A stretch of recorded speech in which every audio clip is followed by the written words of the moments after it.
ఆషాఢ మాసం సందర్భంగా మన కాసం ఫ్యాషన్స్ కిలో చీరలు కొనండి, అరకిలో చీరలు ఉచితంగా పొందండి.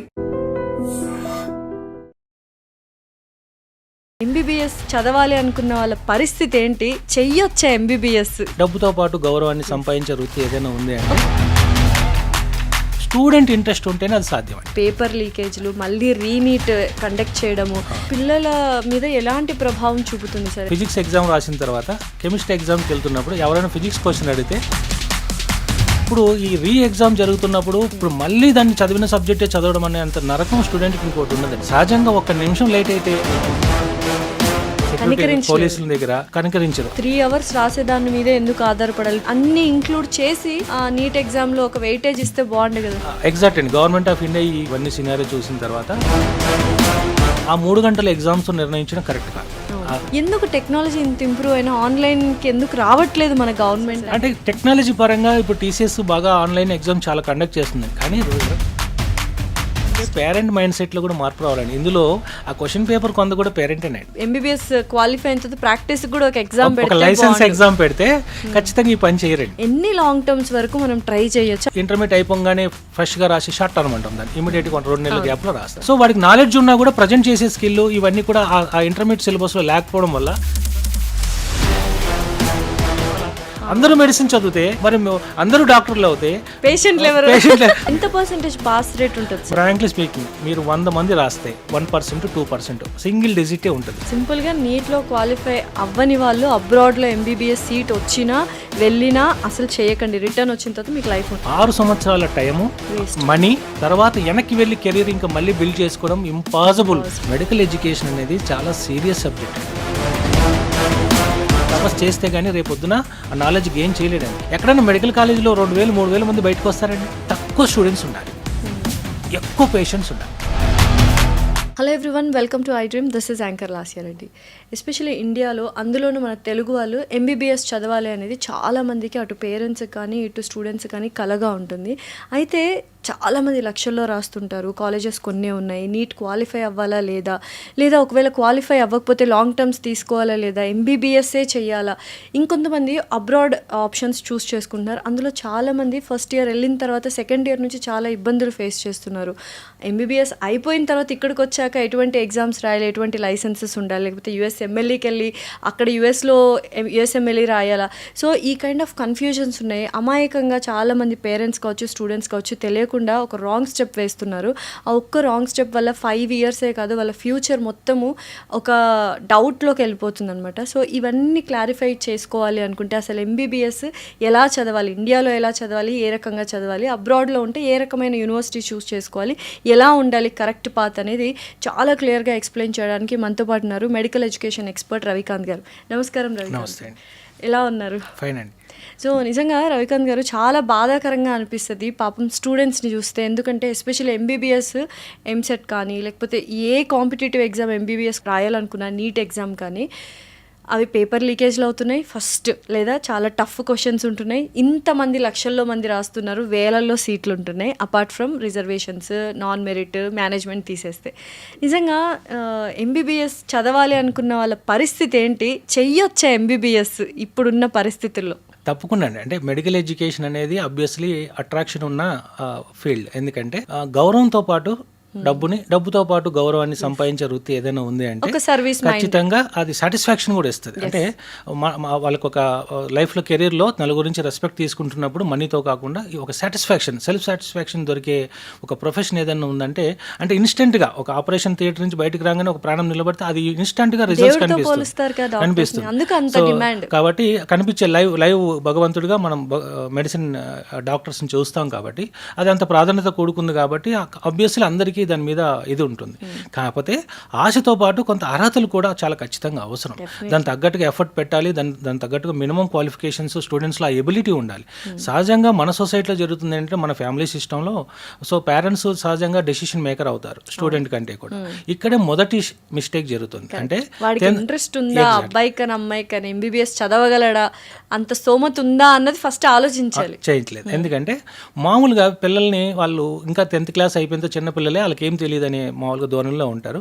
వాస్తవం కూడా 10th క్లాస్ అయిపోయిన పిల్లలకి ఏ కెరీర్లోకి వెళ్ళాలని అంత ఫ్యూచర్ మీద అనాలిసిస్ చేసే కెపాసిటీ కూడా ఉండదు. ఇప్పుడు వాళ్ళకైతే ఇంకా ఎక్కువ ఉండదు. సో ఏమవుతుంది, సహజంగా మ్యాథ్స్ మీద కోపంతోనో, లేదా ఇంట్లో ఆల్రెడీ ఒకరు ఎంపీసీలో ఉన్నారు కాబట్టి నేను బైపీసీ తీసుకోవడము, లేదా మన వంశంలో ఎవరూ లేరు మెడిసిన్ చేసిన వాళ్ళు, చేస్తే అది రెస్పెక్టబుల్గా ఉంటుంది అని ఎవరో సపోర్ట్ చేయడము, సో రకరకాల ఎక్స్టర్నల్ ఫ్యాక్టర్స్ వల్ల చూస్ చేసుకుంటారు.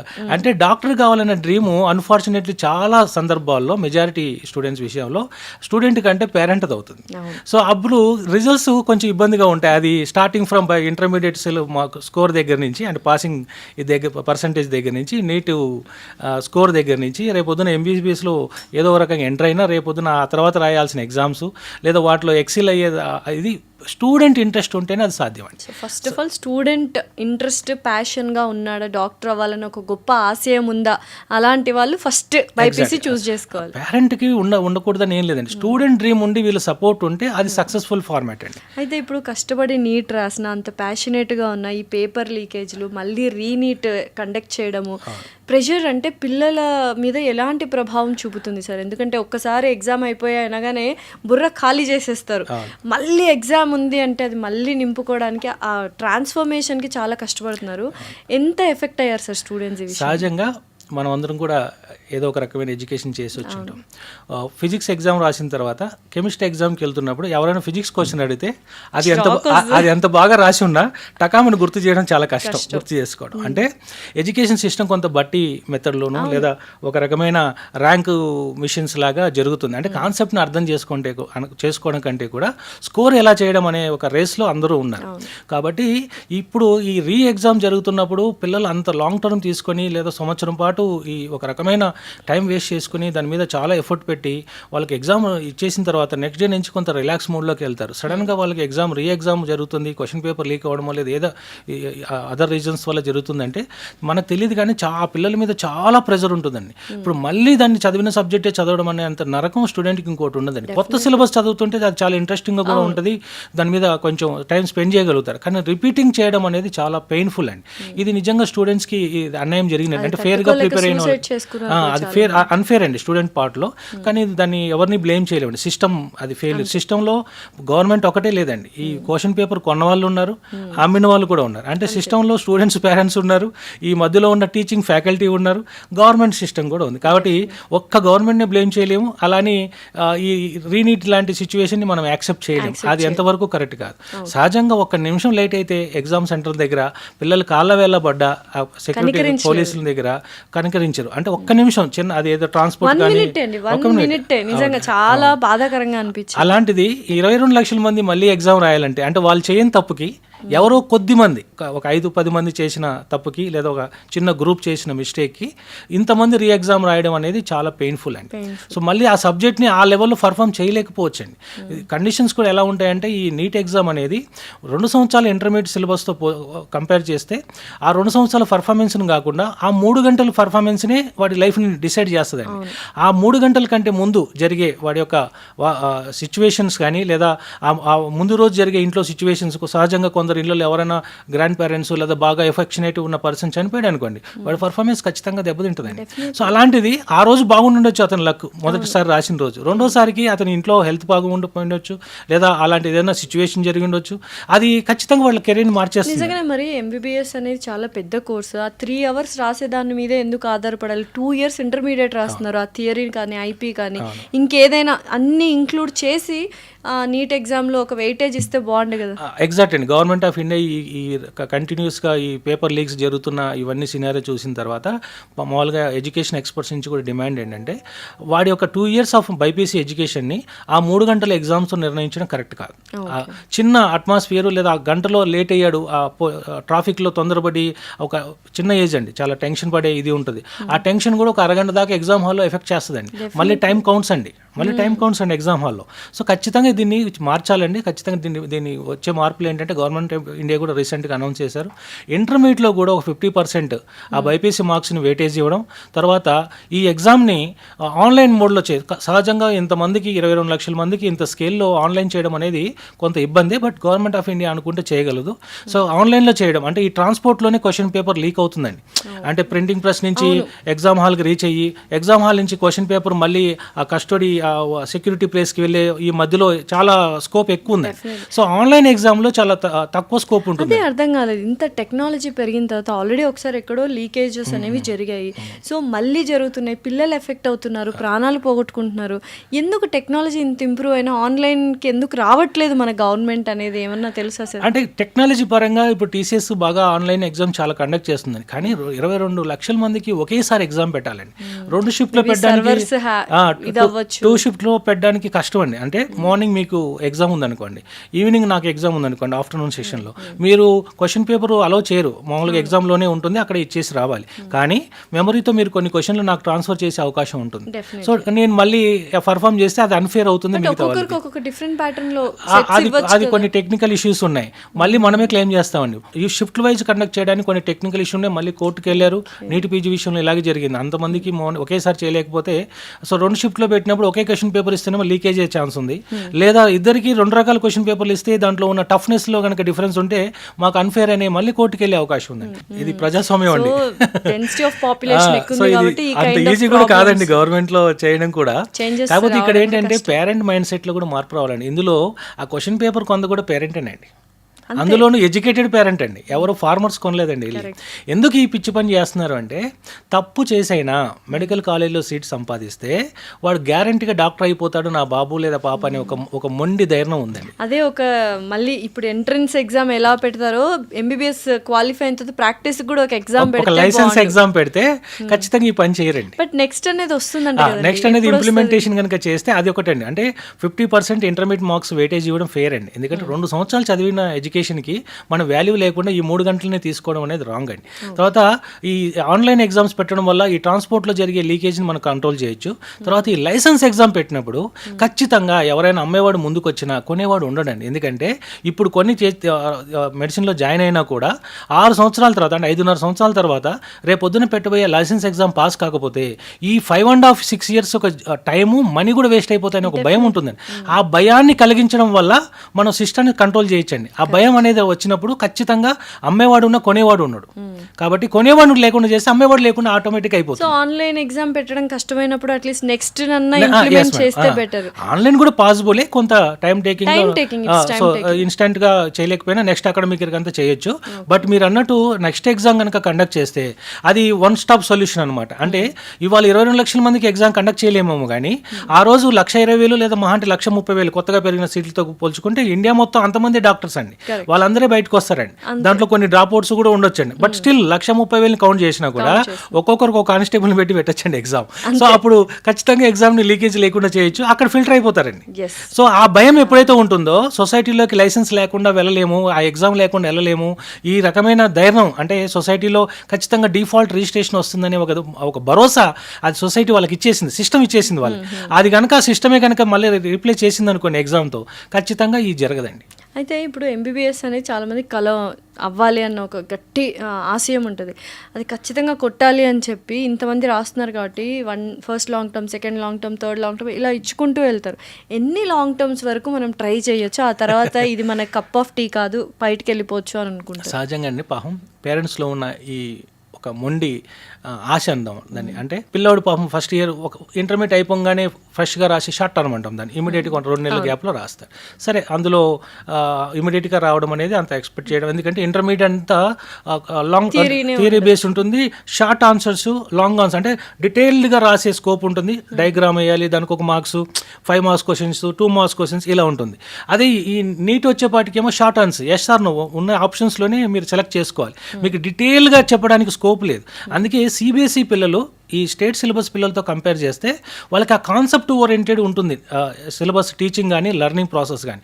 వాళ్ళు కొంచెం స్టేట్ సిలబస్తో పిల్లలతో పోల్చుకుంటే ఈ ఎగ్జామ్ త్వర కొంచెం బాగా ఫేస్ చేయగలుగుతారు.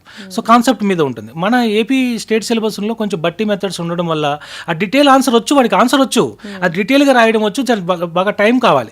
షార్ట్గా సింపుల్గా స్ట్రైట్గా చెప్పమంటే తడబడతాడు.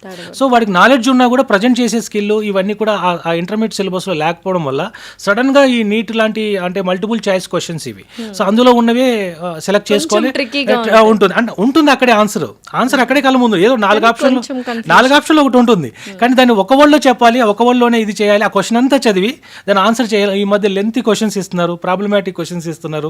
ఇవి కొంచెం ఏంటంటే ఆ రకమైన ఓరియంటేషన్ ఇంటర్మీడియట్లో లేకపోవడం వల్ల సమస్య. కాబట్టి ఇంటర్మీడియట్లో కూడా ఈ సిస్టాన్ని ఇంప్లిమెంట్ చేసుకుంటూ అంటే ఇలాంటి ఎగ్జామ్స్ని కూడా MCQsని పరిచయం చేసుకుంటూ వస్తే కొంత దీనికి సిస్టానికి అలవాటు పడడం ఒకటి. తర్వాత ఇందులో ఒక లాంగ్ టర్మ్ అర్థం ఉంది, ఇంకో రెండో లాంగ్ టర్మ్ కూడా ఓకే. ఎందుకు కొంత రిజర్వేషన్ అన్రిజర్వ్ క్యాండిడేట్స్ ఉంటారు, వాళ్ళ దగ్గర అంటే దాని రిజర్వేషన్ పరంగా అన్రిజర్వ్డ్ అయినా వాళ్ళకి ఫైనాన్షియల్గా అంత స్ట్రెంత్ అన్ని ఫ్యామిలీలో అంటే అన్ని అప్పర్ క్యాస్ట్లో ఉండొచ్చు. సో మరి 3-4 లాంగ్ టర్మ్లో వెళ్ళిన వాళ్ళు కూడా ఉన్నారండి. పాపం వాళ్ళ డ్రీమ్ అంత స్ట్రాంగ్గా ఉంటుంది. కానీ ఈ రోజు నేను వాళ్ళకి చెప్పేది ఏంటంటే ఒక లాంగ్ టర్మ్ ఓకే, లేదు ఇంకొకటి అంటే కూడా మీ చాయిస్. సో 2 లాంగ్ టర్మ్ల కంటే మించి వెళ్ళడం మీనింగ్ లెస్. ఎందుకంటే ఈ వాల్యుబుల్ ఇయర్ ఆ లాంగ్ టర్మ్కి వెళ్తే ట్యూషన్కి వెళ్ళడం అండి అంతే. అదేం సర్టిఫికేట్ కోర్స్ కాదండి, దానికి ఏ రకమైన వ్యాలిడేషన్ ఉండదండి. సో కాబట్టి ఈ లాంగ్ టర్మ్కి వెళ్ళి విపరీతంగా టైం వేస్ట్ చేసుకోవడం కంటే మీ యొక్క స్ట్రెంగ్త్ని రియలిస్టిక్ మేనర్లో ఒక ఎక్స్పర్ట్ దగ్గర కూర్చొని లేదా మీ కాలేజ్ టీచర్ల దగ్గర కూర్చొని ఒక అసెస్మెంట్ చేసుకుని ఎక్కడ మిస్టేక్ అవుతున్నాం. కొందరికి లక్ కూడా ఫేవర్ చేస్తుందండి, కొందరికి లక్ కూడా కొన్నిసార్లు అన్ఫేవర్ చేస్తుందండి ఎగ్జామ్లో.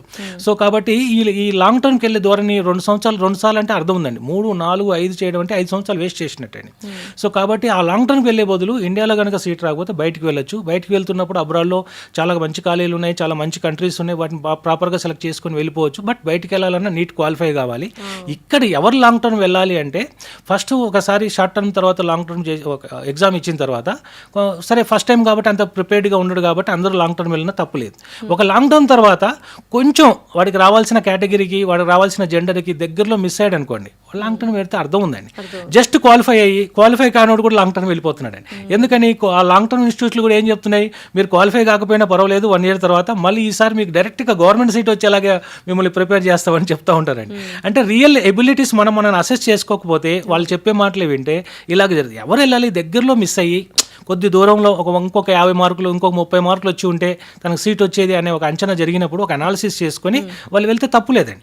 అలా కాకుండా అసలు కట్ ఆఫ్కిను వీళ్ళకి చాలా ఎక్కడో దూరం పెట్టుకుని నేను లాంగ్ టర్మ్ వెళ్ళిపోతే నేను ర్యాంకర్ అయిపోతాను అనేది లాంగ్ జంప్ చేయలేరండి, హై జంప్ చేయలేరండి. కొంచెం ఆ గ్యాప్ని ఫిల్ చేయాలంటే లాంగ్ టర్మ్ అది కూడా అనాలిసిస్ బేస్ మీద చదవాలి. ఫ్యాకల్టీ ఇచ్చే టీచింగ్ కాకుండా సెల్ఫ్ అసెస్మెంట్ ఉండాలి. నేను ఎక్కడ ఫస్ట్ టైంలో స్కోర్ మిస్ అయ్యాను, ఫిజిక్స్లో మిస్ అయ్యానా, కెమిస్ట్రీలో మిస్ అయ్యానా, బాటనీనా, జువాలజీ, నా స్ట్రెంత్ ఎక్కడ, నా వీక్నెస్ ఎక్కడ, ఈ అసెస్మెంట్ స్టూడెంట్కి రావాలని వచ్చిన తర్వాత ఎక్కడ మిస్ అవుతున్నాడో వాటి మీద కొంచెం ఫోకస్ చేస్తూ ఆల్రెడీ ఉన్నది ఏరియాని కూడా మళ్ళీ చదవాలి. ఎందుకంటే మళ్ళీ ఎగ్జామ్ ఇవ్వాలి కాబట్టి. సో ఇది మిస్ అవ్వకుండా ఎక్కడ వీక్ అవుతున్నాడు అంటే ఈ యొక్క అనాలిటికల్ ప్రిపరేషన్ లేకపోతే గుడ్డిగా చదివేసి గుడ్డిగా రాసేస్తే ఉపయోగం లేదండి. కాబట్టి ఈ రకమైన ధోరణి ఉన్నప్పుడు ఖచ్చితంగా పేరెంట్స్ ఆ సెల్ఫ్ అసెస్మెంట్స్కి వాళ్ళ వల్ల కాకపోతే అందరు పేరెంట్స్కి ఈ రకమైన బ్యాక్గ్రౌండ్ ఉండదు కాబట్టి ఆ కాలేజీలో ఇంటర్మీడియట్లోనో లేదా ఎక్కడైనా వాళ్ళు అందుబాటులో ఉన్న ఎక్స్పర్ట్తో హెల్ప్ తీసుకుంటే చాలా రియలిస్టిక్ మేనర్లో ఉంటుంది.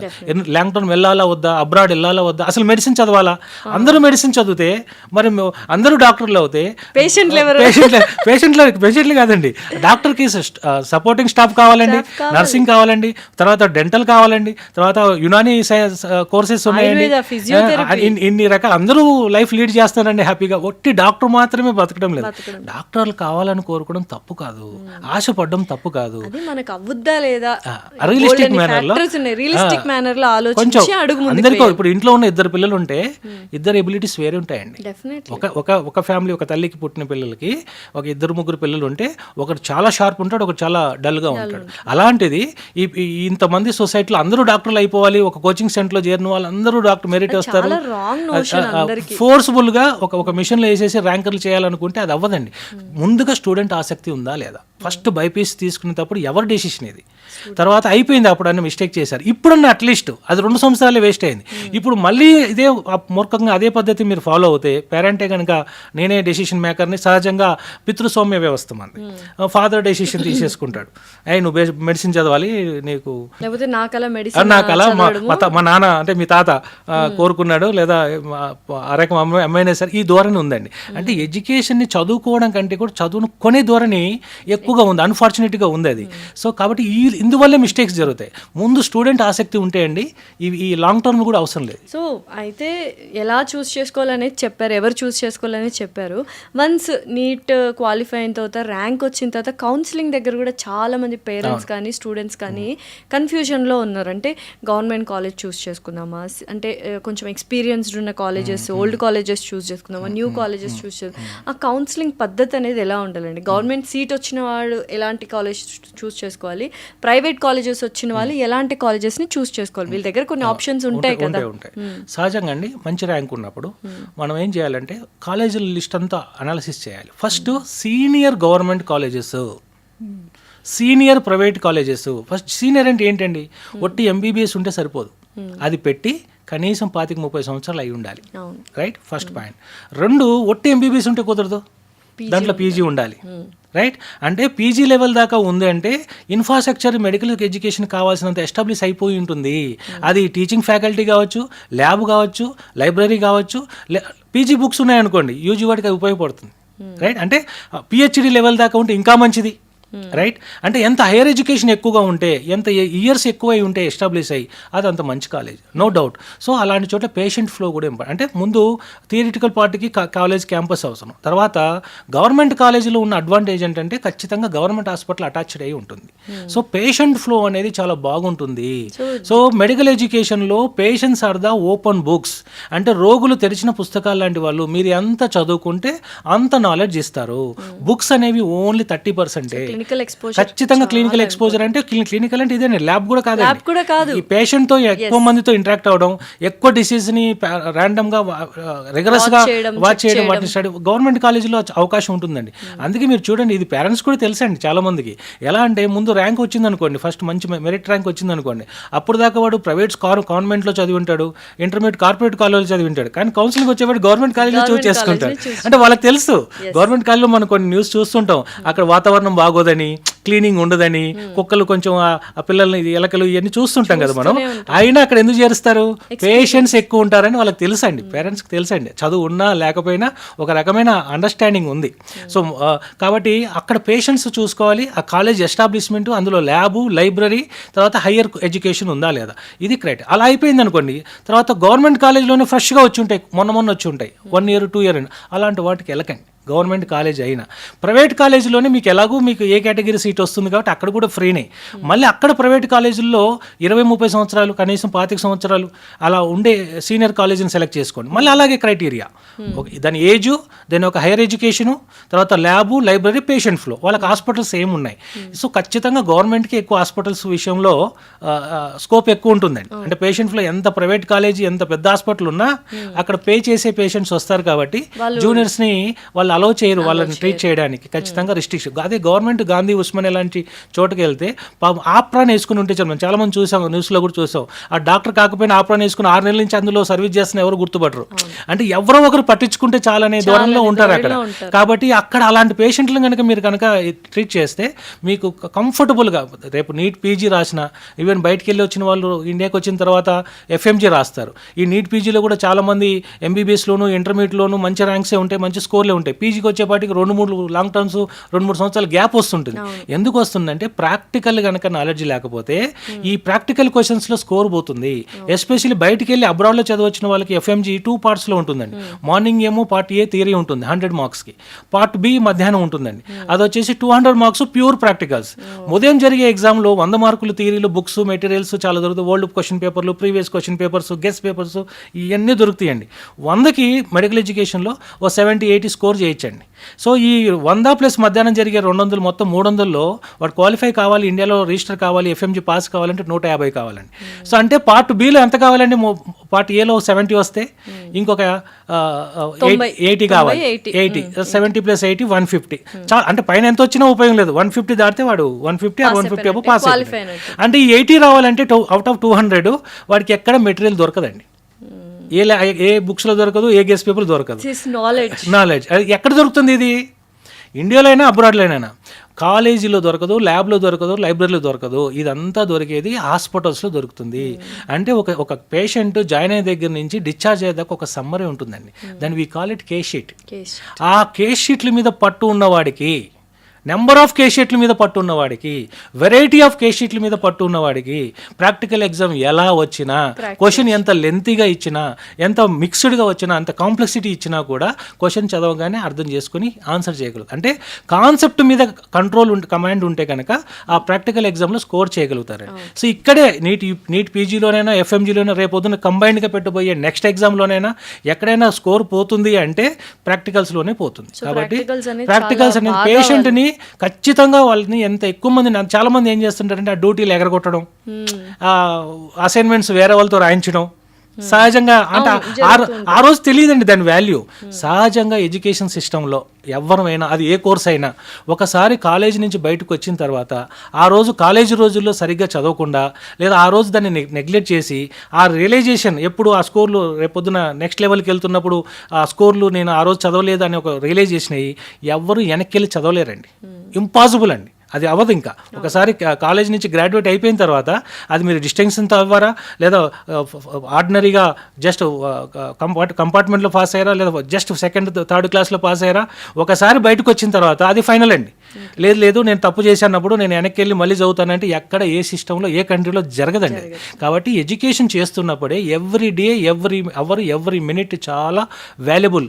ఈరోజు పడుకునే ముందు మెడికల్ స్టూడెంట్ ఇండియాలో కానీ అబ్రాడ్లో చదివిన పడుకునే ముందు నేను ఇవాళ ఎంత నాలెడ్జ్ గెయిన్ చేశాను, ఎంత కొత్త విషయాలు తెలుసుకున్నాను, ఇది ఒక డైరీ కనుక మెయింటైన్ చేస్తే వాళ్ళ లైఫ్ చాలా సక్సెస్ఫుల్గా ఉంటుంది. ఉంటుంది. వాళ్ళు చాలా క్వాలిటీగా ఉంటే మన లైఫ్ కూడా చాలా క్వాలిటీగా ఉంటుంది. సో మన కోసమైనా వాళ్ళు బాగా చదువుకోవాలి, క్వాలిటీగా ప్రాక్టికల్ నాలెడ్జ్ ఉండాలని కోరుకుందాం. అయితే ఇప్పుడు ఇన్ని కాంప్లికేషన్స్ ఉన్నప్పుడు ఇండియాలో MBBS చేయడానికి కానీ, లేకపోతే సీట్స్ తక్కువ ఉండడం కానీ, ప్రైవేట్ కాలేజ్లో ఫీజు ఎక్కువ తీసుకోవడం కానీ, కొన్ని డొనేషన్స్ కోట్లు దాటిపోతున్నాయి. అలాంటి టైంలో పేరెంట్స్ చాలామంది ఇంకా MBBS చెయ్యాలి అన్న ఒక డిజైర్ ఉన్న వాళ్ళు అబ్రాడ్లో MBBSని చూస్ చేసుకుంటున్నారు. ఇక్కడ మెయిన్ ప్రాబ్లం ఏంటంటే ఏ యూనివర్సిటీ చూస్ చేసుకోవాలి, ఎటువంటి యూనివర్సిటీ చూస్ చేసుకోవాలి అని. కొంతమంది కన్సల్టేషన్ వాళ్ళు నీట్ ఎగ్జామ్ క్వాలిఫై కాకపోయినా మీకు ఇక్కడ అబ్రాడ్లో MBBS సీట్ ఇస్తాము అంటున్నారు. దానివల్ల వచ్చే నష్టాలు ఏమిటి? సహజంగా అండి, మెడికల్ ఎడ్యుకేషన్లో 2019 నుంచి 18లోనే అనౌన్స్ చేశారు. నీట్ 1 year రిలాక్సేషన్ ఇచ్చారు. సో అది అనౌన్స్ అయిన తర్వాత ఒకప్పుడు ఎంసెట్ ఉన్నప్పుడు మీరు ఎంసెట్ రాయకపోయినా, దాంట్లో పాస్ కాకపోయినా వెళ్ళి NRI సీట్స్ మేనేజ్మెంట్ కొనుక్కునేవాళ్ళు అప్పుడు medical seat. But NEET national wise exam అయిన తర్వాత 2019 నుంచి ఖచ్చితంగా ఇండియాలో మెడిసిన్ చదవాలన్నా, అది NRI కోటా అయినా కూడా మీరు నీట్ క్వాలిఫై అయి ఉండాలి. అలాగే అబ్రాడ్కి వెళ్ళాలన్నా కూడా, మరి అబ్రాడ్కి దీనికి సంబంధం ఏంటి సార్ అంటే అబ్రాడ్ కాలేజీలో నీట్ పట్టించుకోవాడికి సంబంధం లేదు, ఇచ్చేస్తాడు. కానీ NMC ఏం చెప్తుందంటే నువ్వు వెళ్ళే ముందు మినిమం ప్రమాణాలతో వెళ్ళాలి, ఎవరంటే వాళ్ళు వెళ్ళి మెడిసిన్ చేయొద్దు. కాబట్టి దీంట్లో క్వాలిఫై అయిన వాళ్ళే వెళ్ళాలి. క్వాలిఫై వెళ్ళకపోతే మీరు వెళ్ళి చదువుకోండి, కానీ రేపు రిటర్న్ వచ్చిన తర్వాత ఆఫ్టర్ 5 years 5.5 years రిటర్న్ వచ్చిన తర్వాత యూజువల్గా 5.5 years డ్యూరేషన్, అంటే అటు ఇటుగా ఒక 6 years వస్తారు, 54. సో బయటకు ఇండియాకి వచ్చిన తర్వాత ఎగ్జామ్ రాయాల్సిన FMG ఏదైతే ఉందో దానికి అలౌ చేయరు. అంటే ఇది రాయకుండా రాసి క్వాలిఫై కాకుండా వెళ్తే ఖచ్చితంగా రేపొద్దున FMGకి అలౌ చేయరు. ఇండియాకి వచ్చి ప్రాక్టీస్ చేయలేరు. అసలు ఎగ్జామే రాయని, అసలు మీ దగ్గర నిజంగా వర్తుంది అనుకోండి, మీరు ఇంటర్నేషనల్ చాలా ఎగ్జామ్స్ రాసి అందులో ప్రూవ్ చేసుకుని ఉంటారు అనుకుందాం, కానీ ఇండియా మిమ్మల్ని ఎగ్జామ్కి అలౌ చేయదు. బట్ ఎంత మోసం అండి ఇది. నీట్లో క్వాలిఫై అవ్వకపోయినా మేము అడ్మిషన్ ఇస్తాము అన్నారు. అయితే వీళ్ళు ఏమంటున్నారంటే ఇంకొంతమంది కన్సల్టేషన్ వాళ్ళు, ఒకవేళ మీకు ఇండియాలో అలో లేదనుకోండి నీట్, మీరు USML రాసి US వెళ్ళిపోవచ్చు కదా హ్యాపీగా, సహజంగా జరుగుతుంటది కదా. సో USకి వెళ్ళిపోండి, మీరు ఇండియా రానవసరం లేదు, అబ్రాడ్లోనే చదువుకోండి, అబ్రాడ్లోనే MBBS PG కంప్లీట్ చేసుకోండి. అది నిజంగానే అతిశయోక్తేనా? ఖచ్చితంగా అండి. ఎందుకంటే మీరు ఆలోచించండి, సహజంగా కూడా సో నీటే క్వాలిఫై అవ్వలేదు, నువ్వు వెళ్ళి పీజీ యూఎస్ఎంఎల్ ఎట్ట క్వాలిఫై మార్కులు ఎంత ఉంటాయండి? 150కి అటు ఇటు, 150 160 అటు ఇటుగా ఉంటుంది. అంటే 720 మార్కులకి 720 మార్క్స్కి జస్ట్ క్వాలిఫై. జువాలజీ చదివితే చాలు, ఫిజిక్స్ కెమిస్ట్రీ వదిలేసినా కూడా. అంటే ఆ మినిమం మార్క్స్ రానప్పుడు అంటే నీకు ఆశ ఉండడం తప్పు కాదు, డాక్టర్ అవ్వాలని కోరుకోవడంలో తప్పు లేదు. పేరెంట్ స్టూడెంట్ సహజంగా తమ పిల్లలకి తమకంటే మంచి భవిష్యత్తు ఉండాలని పేరెంట్స్ కోరుకుంటారు. ఏ పేరెంట్ అయినా, దానికి రిలీజియన్ సంబంధం లేదు, క్యాస్ట్ తో సంబంధం లేదు. కానీ అదే అంటున్నాను, ఆ భ్రమలు ఏమో ఆశ తప్పు కాదండి, అది హద్దులు దాచిన ఏదైతే ఆశ ఉందో అది దురాశ అవుతుందండి. అంటే వాటి దగ్గర మినిమం ఎలిజిబిలిటీ లేకుండా మీరు పంపుతుంటే, అంటే బయట తీసుకెళ్లే వాళ్ళు తీసుకెళ్తారండి. మీరు సహజంగా ఆలోచించండి, ఈ చిన్న ఎగ్జామ్ పాస్ అవునవాడు, అంటే ఇంటి ముందు ఉన్న మన పిల్ల కాలంలో ఈత కొట్టలేని వాడు, అది ఒక సముద్రం అండి యుఎస్ఎంఎల్. దాన్ని ఈదేస్తాడని చెప్తే అది అతిశయోక్తే కదండి. ఖచ్చితంగా అంటే సహజంగా కూడా ఏంటంటే మన సమాజంలో, మన ఇండియన్ సొసైటీలో అమెరికా మీద సహజమైన క్రేజ్ ఉంటుందండి. యుఎస్ఏ అనగానే ఒక రకమైన ఆశ, అక్కడ సెటిల్ అవుతామండి. అంటే ఆ ఆశను చూపించి చాలా మంది ఏంటి, నీట్ ఇక్కడ క్వాలిఫై కాకపోయినా పర్వాలేదు, మీరు బయట వచ్చి చదివేయచ్చు, ఎందుకంటే నీట్ అనేది బయట కాలేజీలకు అవసరం లేదు, అది మ్యాండేటరీ కాదు. ఖచ్చితంగా national eligibility cum entrance test అండి అది. ఇండియాలో ఉన్న కొద్ది సీట్లకి ఎక్కువ, ఇంతమంది 20 లక్షల మంది 22 లక్షల మంది ఉన్నారు కాబట్టి ఎవరికి సీట్ ఇవ్వాలన్నప్పుడు ఈ ఒక ఎగ్జామ్ పెట్టి అందులో వచ్చిన ర్యాంకుల మెరిట్ మార్కుల ఆధారంగా ర్యాంకుల ఆధారంగా మళ్ళీ రిజర్వేషన్ ఇవన్నీ చూసుకొని సీట్ ఇవ్వడం కోసం పెట్టింది. ఇది ఇంటర్నేషనల్ కోసం ఎలిజిబిలిటీ ఏం కాదు. కానీ బయటికి వెళ్ళినప్పుడు ఇది రాకపోతే ఇండియాకి వచ్చిన తర్వాత ఎగ్జామ్ రాయడానికి వీలు లేదు. మరి అనొచ్చు, సార్ మేము బయటలోనే మేము వెళ్ళిన చదివిన కంట్రో, లేదా అక్కడి నుంచి యుఎస్కో వెళ్ళిపోయి యుఎస్ఎంఎల్ అనేది ఈ నీట్ యూజీ లేదా ఇండియాకి వచ్చి రాయాల్సిన ఎఫ్ఎంజీ లేదా నీట్ ఎఫ్ఎంజీ తర్వాత రాయాల్సిన నీట్ పీజీతో పోల్చుకుంటే 100 times టఫెస్ట్ ఎగ్జామ్ అండి. వరల్డ్ లో అందరూ పోటీ పడతారు, అందరికీ అమెరికా అంటే ఇష్టం అండి, మరి అందరూ రాస్తారండి. ఇక్కడ నీ ఇండియాలో రాయాల్సిన ఎగ్జామ్స్ ఓన్లీ ఇండియాలో మీరు పోటీ పడాలి. ఆ 22 లక్షలేనండి మ్యాక్సిమం కాంపిటీషన్ నీట్ యూజీలో. సో అక్కడ పెద్ద ప్రపంచంతోనే పోటీ పడాలి. ఎంత పర్సెంటేజ్ పాస్ రేట్ ఉంటుంది మేడం? ఫ్రాంక్లీ స్పీకింగ్ మీరు 100 మంది రాస్తే అది కూడా 1% 2% సింగిల్ డిజిటే ఉంటుంది. అది కూడా ఎవరుంటారంటే సహజంగా ఫ్యామిలీ ఓరియంటేషన్ ఉండి మొదటి నుంచి చదువుకున్న వాళ్ళ ఇంట్లో ఉండి వాళ్ళకి బాగా మెంటర్షిప్ అంది. అది బయట కోచింగ్ సెంటర్లో మెంటర్షిప్ కాదండి, ఫ్యామిలీలో సిస్టంలో, అంటే మామయ్యలు బాబాయిలు ఎవరో ఇంట్లో సో డాక్టర్స్ ఉండి బాగా మెంటర్షిప్ బాగా ఉండి ఆ ఓరియంటేషన్ ఫస్ట్ నుంచి ఉండి, ఇక్కడ ఏదో ఒక అన్లక్ వల్ల అంటే కొంచెం అన్రిజర్వ్డ్ ఉండి ఇక్కడ వాళ్ళకి సీట్ ఫైనాన్షియల్ ఎబిలిటీ లేని వాళ్ళు, లేదా రిజర్వ్డ్ ఉన్నా కూడా వాళ్ళకి ఇక్కడ కొంచెం ఆ ఫైనాన్షియల్ ఎబిలిటీ లేని వాళ్ళు, బి కేటగిరీ వచ్చి ఉంటుంది కానీ అందులో కట్టాల్సిన 13 లక్షలు 12 లక్షలు గవర్నమెంట్ ఫీజే ఉంది పర్ ఇయర్. సో అది కూడా కట్టలేని వాళ్ళు కూడా ఆర్థిక స్తోమత లేక, కానీ ఆ డిజైర్ ఉన్న పిల్లలు కొద్ది మంది ఉంటారు. యుఎస్ఎంఎల్ వాళ్ళే అవుతారండి, ఆ ఒకరిద్దరు ఎగ్జామ్షనల్ అండి. ఇప్పుడు మీరు నేను చదువుకునే ఎడ్యుకేషన్ సిస్టంలో క్లాస్ రూమ్ లో ఒక 50 మంది ఉంటే ఓ 4-5 మెరిట్ ఉంటారండి డిఫాల్ట్ గా, not because of the college, not because of the teachers. వాళ్ళు బేసిక్ గానే వాళ్ళ బ్రాటప్ అవన్నీ ఇంట్లో ఎవరో ఐక్యూ లెవెల్స్ బాగుంటాయండి. వాళ్ళు ఎవరినో పాస్ అయ్యారు. మామూలుగా ఎవరైతే ఇది చెప్పి యుఎస్ఎంఎల్ చెప్పి బయటికి తీసుకెళ్తున్నారో అంటే సహజంగా యుఎస్ పేరు చెప్తారు, ఎందుకంటే వాళ్ళు పంపే కాలేజో కంట్రీనో అంత వర్త్ కాదో సెలబుల్ కాదు కాబట్టి in the name of US sale చేస్తారు. మీకు అర్థమైంది? సో డైరెక్ట్ గా ఆ కాలేజీని గొప్ప చెప్పలేరు, లేదా ఆ కంట్రీ గొప్ప చెప్పలేరు. యుఎస్ చెప్తే ఆటోమేటిక్ గా క్రేజీ క్రియేట్ చేసిన వాళ్ళు అవుతారు. ఇది చాలా మెస్ అండి, చాలా విషవలయం. ఇందులో పొరపాటును కూడా అడుగు పెట్టవద్దు. ఒకవేళ క్వాలిఫై కాకపోతే మళ్ళీ లాంగ్ టర్మ్ వెళ్ళండి. సింపుల్ గా నీట్ లో క్వాలిఫై అవ్వని వాళ్ళు అబ్రాడ్ లో ఎంబీబీఎస్ సీట్ వచ్చినా వెళ్ళినా అసలు చేయకండి. రిటర్న్ వచ్చిన తర్వాత మీకు లైఫ్ ఉండదు, ఇప్పుడు ఫ్యూచర్ ఉండదు. అదేంటున్నాను, వెళ్తే 6 సంవత్సరాల టైము, మనీ, తర్వాత వెనక్కి వెళ్ళి కెరీర్ ఇంకా మళ్ళీ బిల్డ్ చేసుకోవడం ఇంపాసిబుల్. ఇప్పుడన్నా ఇంటర్మీడియట్ తర్వాత మెడిసిన్ రాకపోతే ఇంకో కోర్సులోకి వెళ్ళిపోయి నాన్ సైన్స్ కూడా వెళ్ళిపోవచ్చండి. ఇప్పుడు కొంచెం అవకాశం ఉంది కెరీర్ ని. అప్పుడు చాలా చాలా ప్రమాదం అండి. అటు ఫ్యామిలీలోను చుట్టుపక్కల రిలేటివ్స్ లోను ఫాల్స్ ప్రెస్టేజ్ సొసైటీ అనేది, వాళ్ళందరికీ సమాధానం చెప్పలేక పాస్ అయ్యమని చెప్పుకుంటూ ఆ ఎగ్జామ్ రాయలేక రాత్రిపూట ఎక్కడైనా జాబ్ వచ్చిన డ్యూటీ డాక్టర్లుగా నైట్ డ్యూటీలు, ఇది చాలా లైఫ్ అంతా దుర్బలంగా ఉంటుందండి. సో పొరపాటును కూడా తప్పు చేయొద్దు. మీకు అంతగా డిజైర్ ఉంది, కనీసం క్వాలిఫై అవ్వండి. క్వాలిఫై కానప్పుడు ఫ్రాంక్లీ స్పీకింగ్ మీరు ఎలిజిబుల్ కాదు. మీరు ఆ మాట అంటే బాధపడొచ్చు, కానీ నిజమే, వాస్తవమే. మీకు ఎలిజిబిలిటీ లేదు, ఇంకో కోర్స్ చేయండి. మీకు అంత సామర్థ్యం లేదు, లేనప్పుడు దాన్ని ఎందుకు ఒప్పుకోవాలి? ఇందులో మీరు షైన్ అవ్వకపోవచ్చు, ఇంకో దాంట్లో అవుతారు, తప్పు లేదు.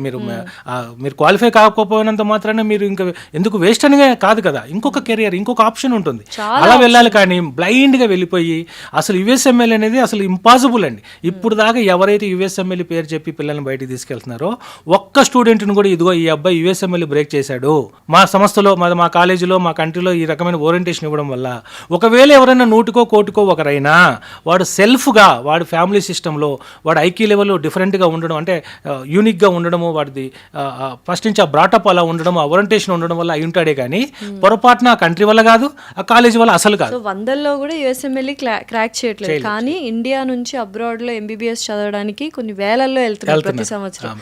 అయితే ఒకవేళ నీట్ క్వాలిఫై అయ్యి అబ్రాడ్లో ఒక మంచి యూనివర్సిటీ చూస్ చేసుకోవాలి, మళ్ళీ ఇండియా వచ్చి ప్రాక్టీస్ చేయాలి, ఇది చేయాలంటే కొన్ని ఎన్ఎంసీ గైడ్ లైన్స్ అనేవి ఉన్నాయి. సో అవి ఏ రకంగా ఉన్నాయి, ఎటువంటి యూనివర్సిటీస్ చూస్ చేసుకోవాలి? మేడం, మామూలుగా మన ఎన్ఎంసీ ఎస్టాబ్లిష్ అయిన తర్వాత 2021 నవంబర్ 18 గజెట్, ఆ తర్వాత సబ్సిక్వెంట్గా 22లో ఇండియన్ కాలేజెస్కిలో కూడా ఎడ్యుకేషన్ సిలబస్ మార్చారు. నెక్స్ట్కి అలైన్మెంట్గా సిలబస్ని కూడా మార్చుకుంటూ వస్తున్నారు. సో మామూలుగా బయటికి వెళ్తున్నప్పుడు వరల్డ్లో ఏ కంట్రీకి వెళ్ళినా 3 రకాల కాలేజీలు ఉంటాయి. ఒకటి టాప్ కాలేజెస్, అందులో సీట్ దొరకడమే కష్టం. డబ్బు కట్టినంత మాత్రాన మీ దగ్గర ఉన్న సీట్ దొరకదు, అది ఎక్కడికి వెళ్ళినా ఉంటుంది. సో నెక్స్ట్ రెండవది మీడియం కాలేజీలు, కొంచెం మెరిట్ ఉండాలి, కొంచెం డబ్బు ఉండాలి. మూడోది వరస్ట్ కాలేజీలు, మీరు డబ్బులు ఉంటే చాలు మీకు సీట్ ఇచ్చేస్తాయి. ఇప్పుడు చాలా మంది అబ్రాడ్కి వెళ్తుంది ఎంబీబీఎస్ చదవడానికి ఈ కాలేజీలే, నో డౌట్. అందులో నో డౌట్, మీరు డబ్బులు ఇస్తే కదా మీకు ఎగ్జామ్ పెట్టట్లా, నీట్ కూడా వద్దంటున్నాడు, మీ నీట్ యూజీ కూడా వద్దంటున్నాడు, వాడే ఎగ్జామ్ పెట్టట్లా, వాడు ఫిల్టర్ చేయట్లా, లేదు నాకు ఇంటర్మీడియట్ ఇన్ని మార్కులు కావాలంటలా. మీరు కంపార్ట్మెంట్లో పాస్ అయినా మీరు డబ్బులు కడతామంటే సీట్ ఇస్తున్నాడు. ఆబ్వియస్లీ సి గ్రేడ్ అంటే ఏబిసి గ్రేడ్లో అట్లీస్ట్ బి గ్రేడ్కి వెళ్ళండి, మీకు ఏ గ్రేడ్లో ఎలాగో సీట్ దొరకదు, రైట్? సో బి గ్రేడ్ కన్నా వెళ్ళండి. ఏ గ్రేడ్లో కనుక సీట్ దొరికి వాడి క్రైటీరియా మీరు ఫిల్ఫిల్ చేసే పని అయితే ఇక్కడ సీట్ కొడతారుగా, రైట్? సో మీకు దొరికేది బి గ్రేడే. కానీ సి గ్రేడ్కి వెళ్తున్నారు, ఎందుకు? ఏ బేస్ మీద వెళ్తున్నారు? ఇలా యూఎస్ అని పేరు చెప్పంగానే ఏం అవసరం లేదు, నీట్ కూడా క్వాలిఫై అవసరం లేదు, తర్వాత లో బడ్జెట్ ఉంది, తర్వాత ఈజీగా పాస్ అయిపోతాం, గ్యాప్ లేకుండా ఎక్కడ మెడికల్ ఎడ్యుకేషన్ అనేది చాలా సీరియస్ సబ్జెక్ట్ అండి.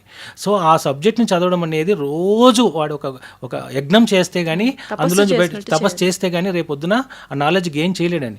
మిగతా సిలబస్లు చదివినట్టు, మిగతా కోర్సులు చదివినట్టు అంత ఆషామాషి కాదండి, దానికి చాలా ఎఫర్ట్ పెట్టాలండి. ఎంట్రీ అనేది ఒక బ్యారియర్ అయితే, ఎంట్రీ లోపలికి వెళ్ళినాక చాలా సముద్రం అండి, అది చాలా ఎఫర్ట్ పెట్టాలి. ఇది ఎగ్జామ్ రోజు పెట్టే ఎఫర్ట్ 3 గంటలే కాదండి, తర్వాత అక్కడి నుంచి జర్నీ మొదలవుతుందండి. ఇదే కంటిన్యూ చేయాలి ఫ్లో.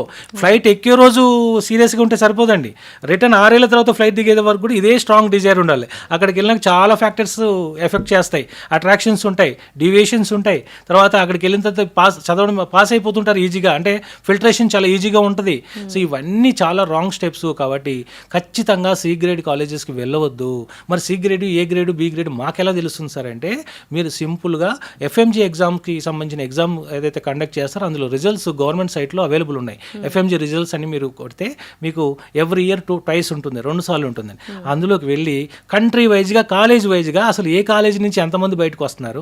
ఇంతకుముందు మనం అనుకున్నామండి, అసలు మన కాలేజ్ ఎలా చూస్ చేసుకోవాలి బయట, అదే బి గ్రేడ్, సి గ్రేడ్లో కూడా మరి ఏ కాలేజ్ సెలెక్ట్ చేసుకోవాలి, ఏ గ్రేడ్ అంటే అక్కడ కూడా సీనియర్ గవర్నమెంట్ కాలేజెస్, అక్కడ కూడా సీనియర్ ప్రైవేట్ కాలేజెస్, అంటే ఎప్పుడో 10, 15, 20 ఏళ్ళు, మినిమం 20 ఏళ్ళు అలా ఉన్న కాలేజీని సెలెక్ట్ చేసుకోండి. అంటే తెలియకుండానే ఆ సెలక్షన్ క్రైటీరియా వల్ల కొంత మీకు మంచి జరుగుతుంది. ఎందుకంటే అన్ని సంవత్సరాలు ఆ కాలేజీల్లో ఆ ఫీల్డ్లో నడుపుతున్నాడంటే వాడు ఖచ్చితంగా ఎస్టాబ్లిష్మెంట్ చేసి ఉంటాడు ఇన్ఫ్రాస్ట్రక్చర్. అదేవిధంగా పీజీ కోర్సులు ఉన్నాయా, లేదా ఇతరాత్ర కోర్సులు. ఇంకోటి చాలా బయట జరిగేది ఏంటంటే గవర్నమెంట్ యూనివర్సిటీసే. ఇక్కడ ఇండియాలో ఏమిటి, మనకు గవర్నమెంట్ కాలేజ్ అంటే చాలా క్రేజ్, ఎందుకంటే చాలా పేషెంట్ ఫ్లో ఉంటుంది, ఫీజు తక్కువ ఉంటుంది, ఫీజు తీసుకోడు అసలు 10,000, 20,000 అది ట్యూషన్, అది అడ్మిషన్ ఫీజు ఉంటుంది, ఆల్మోస్ట్ ఫ్రీ అది. కానీ బయట గవర్నమెంట్ కాలేజీల నేచర్ వేరు, రైట్? బయట గవర్నమెంట్ బిజినెస్లు చేస్తాయి, మన దగ్గర సోషల్ వెల్ఫేర్ ఎక్కువ ఇండియాలో, బయట అలా ఉండదు.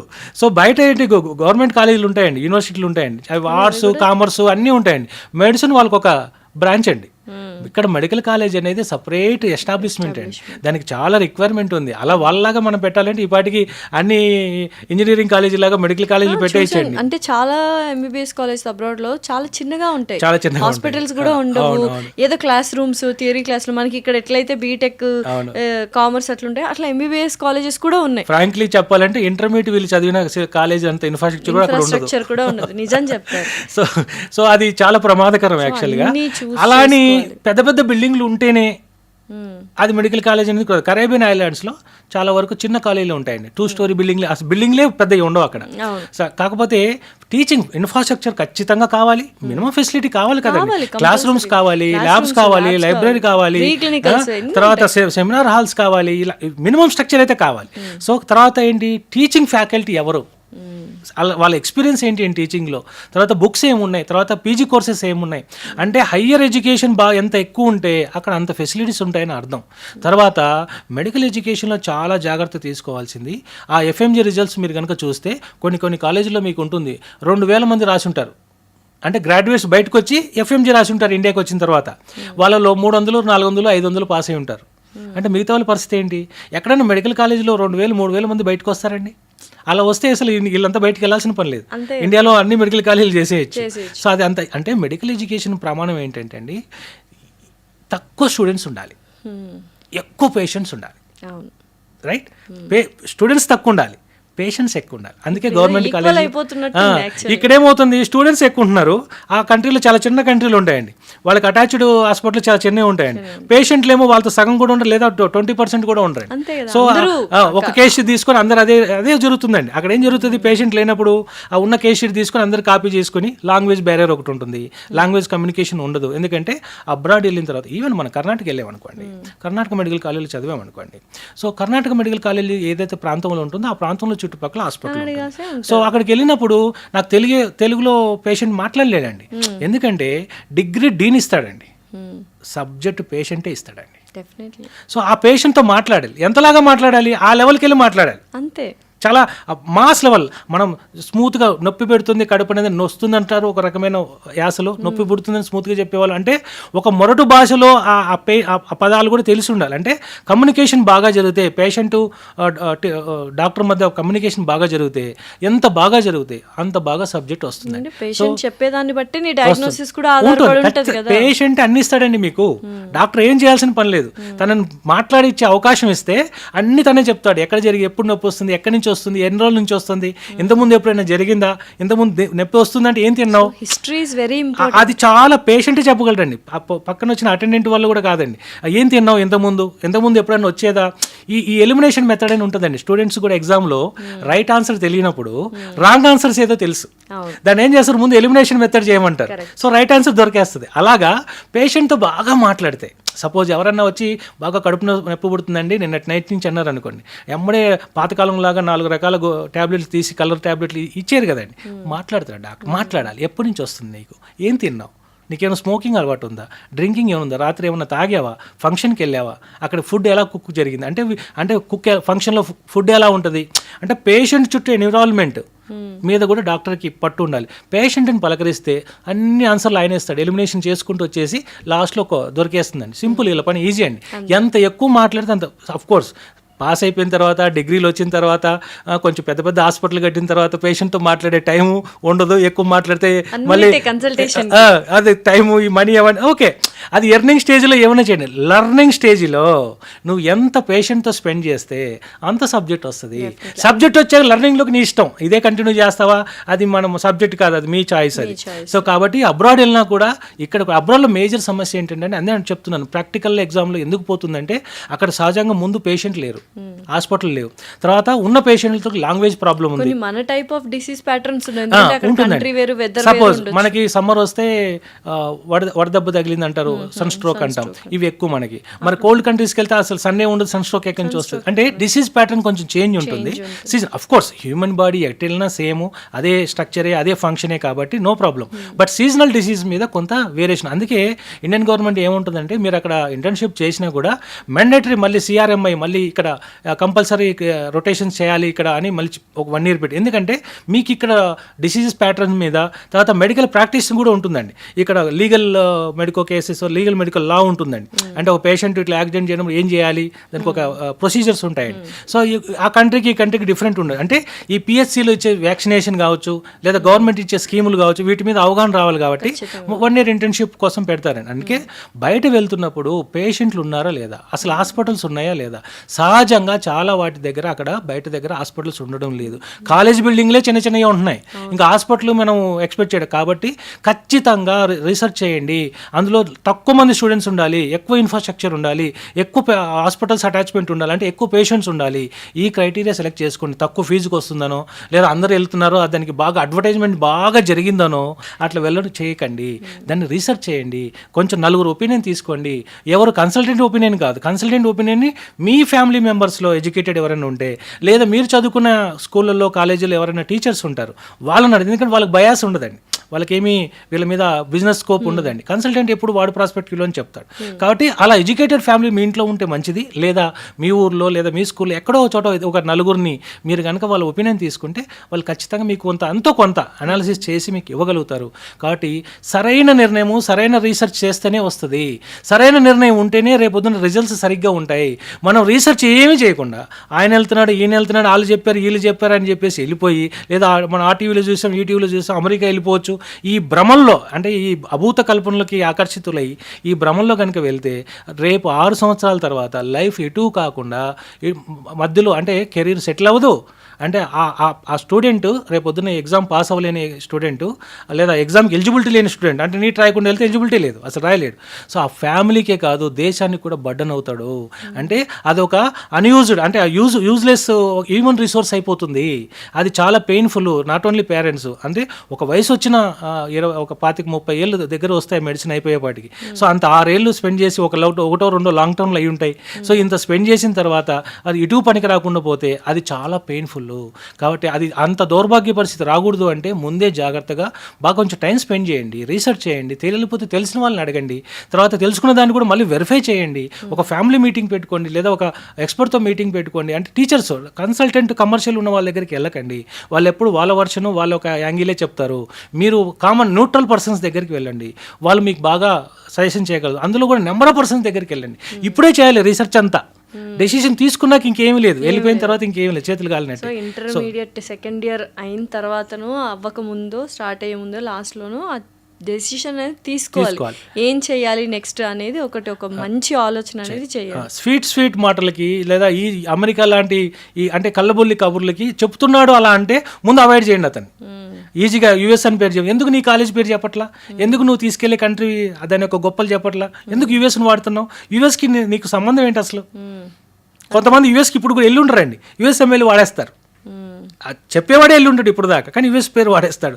అంటే ఇవి మనం గమనించకుండా మనం రాంగ్గా వెళ్ళిపోయి రేపొద్దున వాళ్ళని బ్లేమ్ చేయడం కూడా కరెక్ట్ కాదండి. సో ఫైనల్లీ ఒక మెడికల్ ఎడ్యుకేషన్లో ఎంబీబీఎస్ చదవాలి అనుకుంటున్న వాళ్ళకి ఈ క్రైటీరియాస్ ఇవన్నీ కూడా చూసుకొని బేరీజు వేసుకొని ఒక స్టెప్ అనేది తీసుకోవాలి. తెలివైన నిర్ణయము, తెలివైన డెసిషన్ తీసుకుంటే ఖచ్చితంగా రేపు రిజల్ట్స్ చాలా బాగుంటాయి. అది ఊరికే ఒక నిమిషంలో రాదు, దానికి చాలా రీసెర్చ్ చేయాలి, చాలా టైం స్పెండ్ చేయండి. లేదా ఒక ఎక్స్పర్ట్ తో మాట్లాడండి. మెడికల్ ఎడ్యుకేషన్ ఎక్స్పర్ట్ కావచ్చు, ఎడ్యుకేషన్ ఎక్స్పర్ట్ లో కూడా నలుగురు దగ్గరికి వెళ్ళండి, ఏం చెప్తున్నాడో గమనించండి, అబ్జర్వేషన్ పెట్టండి, వెళ్ళండి, అనుమానంతోనే చూడండి కన్సల్టెంట్ ని.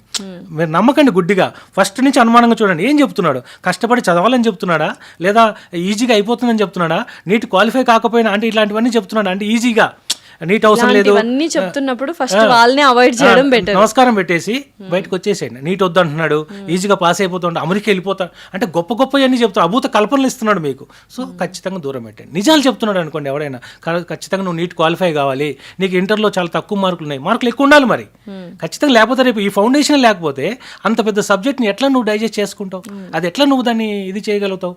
కాబట్టి ఖచ్చితంగా సీరియస్గా చెప్పేవాడు, నిజాలు చెప్పేవాడిని ఐడెంటిఫై చేయండి. అలాంటి వాళ్ళ దగ్గరికి వెళ్ళండి, వాళ్ళు చెప్పే కూడా మళ్ళీ వెరిఫై చేయండి. సో ఫైనల్గా ఒక రీసెర్చ్ చేసి కొంత టైం స్పెండ్ చేయండి, ఖచ్చితంగా తప్పదు. అది పేరెంటే చేయాలి, మీకోసం ఎవరో వచ్చి చేయలేరు, మీరు వాళ్ళ దగ్గరికి వెళ్ళాలి. ఒక టీచర్ ఉన్నాడు ఆ ఊర్లో, హైయర్ ఎడ్యుకేషన్, ఆ టీచర్ ఇంటికి వెళ్ళి రిక్వెస్ట్ చేయండి. ఒక 10 నిమిషాలు ఒక అరగంట కూర్చొని, తను కూడా మీకు ఇంటర్నెట్లో చాలా అవైలబిలిటీ ఉంది ఇన్ఫర్మేషన్. సో కాబట్టి ఆ ఎఫ్ఎంజీ రిజల్ట్స్ చూడండి. ఖచ్చితంగా మెడికల్ కాలేజీలో తక్కువ మంది స్టూడెంట్స్ ఉండాలి, ఎక్కువ పేషెంట్స్ ఉండాలి, మినిమం ఇన్ఫ్రాస్ట్రక్చర్ అన్న ఉండాలి. కనీసం క్లాస్, ఇప్పుడు కొన్ని కంట్రీలు వెళ్తున్నారండి 2-3 క్లాస్ రూమ్లే ఉంటాయండి. ఇంకేం ఉండవండి. ఏముండవు. ఇంటర్మీడియట్ కన్నా అట్లీస్ట్ పెద్ద పెద్ద బిల్డింగ్లు ఉన్నాయండి మన దగ్గర. ఇంటర్మీడియట్ మనం చూస్తే అన్ని 5 స్టోరీ బిల్డింగ్లు. మీరు పెద్ద పెద్ద కార్పొరేట్ కాలేజ్ చూస్తే దాంట్లో క్లాస్ రూమ్లు, కింద డైనింగ్, క్లాస్ రూమ్లు, హాస్టల్, ఒక పెద్ద ఇన్ఫ్రాస్ట్రక్చర్ ఉంటుందండి. అక్కడ కనీసం అందులో 20% కూడా ఉండదు. కొన్ని చోట్ల అయితే కింద కమర్షియల్ సెటప్ ఉంటుందండి, పైన 2nd floor 3rd floor medical college run అవుతుంది. కాబట్టి చాలా జాగ్రత్తగా ఉండండి.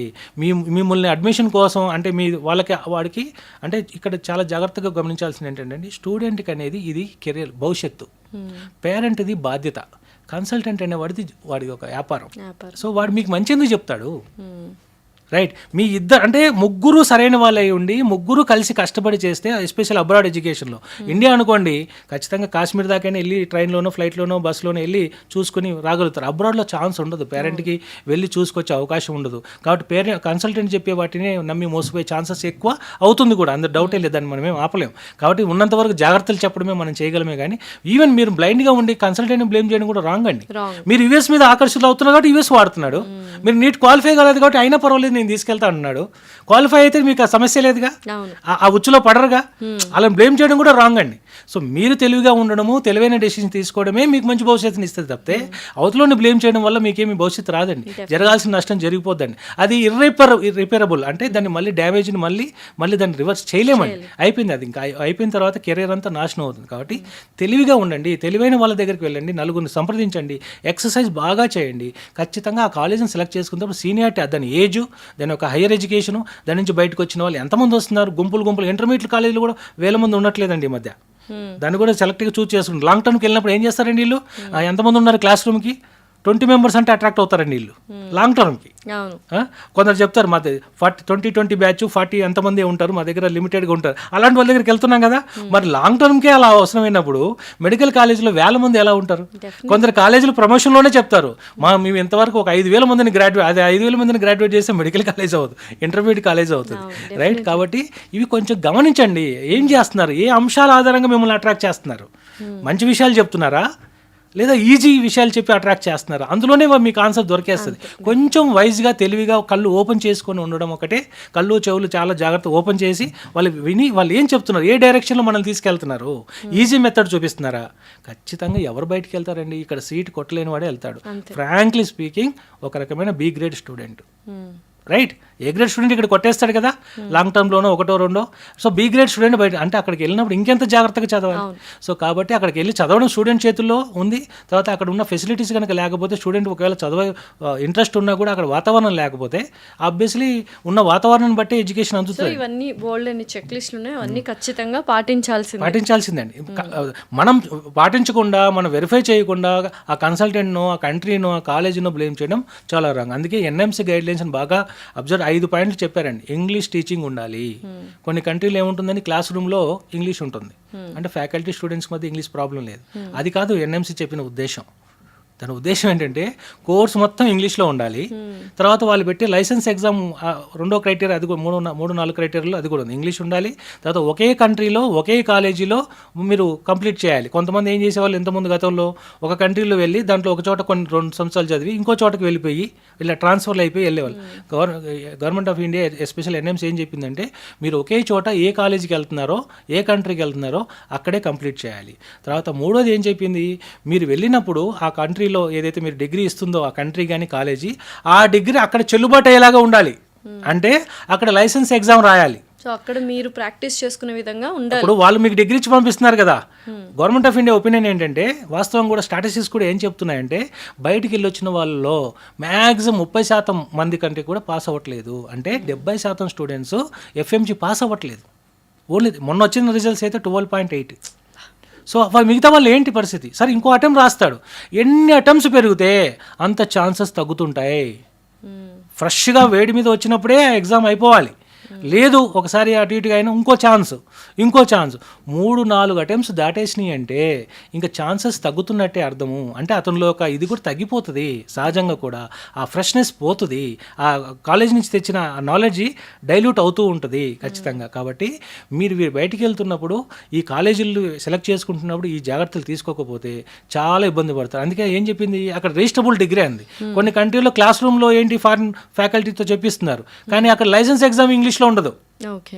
లైసెన్స్ ఎగ్జామ్ ఇంగ్లీష్లో లేనప్పుడు అది ఇంగ్లీష్ స్పీకింగ్ కంట్రీ లేదా ఇంగ్లీష్ టీచింగ్ ఎలా అవుతుంది? సో దాన్ని అది జాగ్రత్త పడాలి పేరెంట్స్. వాళ్ళు ఎవరు చెప్పరు మీకు వచ్చి, కాబట్టి వాళ్ళు ఖచ్చితంగా ఇప్పుడు కొన్ని కంట్రీలో ఎగ్జామే లేదు, కొన్ని కంట్రీలో రిజిస్ట్రేషనే ఇవ్వట్లేదు, కొన్ని కంట్రీలు ఇస్తున్నారు. ఇవన్నీ ఈ 4-5 పాయింట్స్ ఏదైతే ఉన్నాయో ఒకే కంట్రీలో చదవడము, ఇంగ్లీష్ టీచింగ్ ఉండడం, తర్వాత 54 నెలలు ఖచ్చితంగా డ్యూరేషన్ అనేది ఉండడము, అంటే మినిమం డ్యూరేషన్ ఉండాలి. అక్కడ ఇంటర్న్షిప్ 1 year చేయాలి, వచ్చిన తర్వాత మళ్ళీ చేయాలి.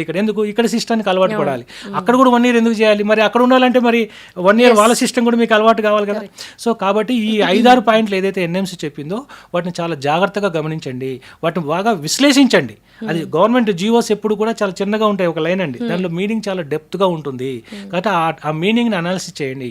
కాబట్టి జాగ్రత్తలు తీసుకుంటే, అంటే మంచి నిర్ణయం తీసుకుంటే ఎన్ఎంసీని, తర్వాత ఇచ్చిన గైడ్లైన్స్ కానీ, నీట్ క్వాలిఫై కావడం కానీ, బయటకు వెళ్తున్నప్పుడు కాలేజీని కానీ, కంట్రీని కానీ, తర్వాత వెళ్ళిన తర్వాత అన్ని బాగున్నా కూడా స్టూడెంట్ కూడా డిజైర్గా ఉండడం కానీ, అంటే వెళ్ళిన దగ్గర నుంచి ఎవ్రీ డే పడుకునే ముందు నేను ఎంత నాలెడ్జ్ గెయిన్ చేశాను, ఇది నేను వర్త్ ఇట్టా, అంటే నేను స్పెండ్ చేసి ఇంత టైము మనీ చేసిన తర్వాత, పేరెంట్స్ వదిలి ఇంత దూరం వచ్చిన తర్వాత, అది స్టూడెంట్ సెల్ఫ్ అనాలిసిస్ చేసుకోవాలి.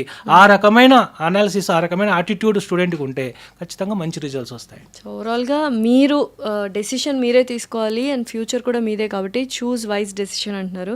అండ్ నిజంగా thank you so much Ravikanth గారు. మంచి అవగాహన, అంటే మెడికల్ ఎడ్యుకేషన్ మీద ఒక మంచి అవగాహన కల్పించారు.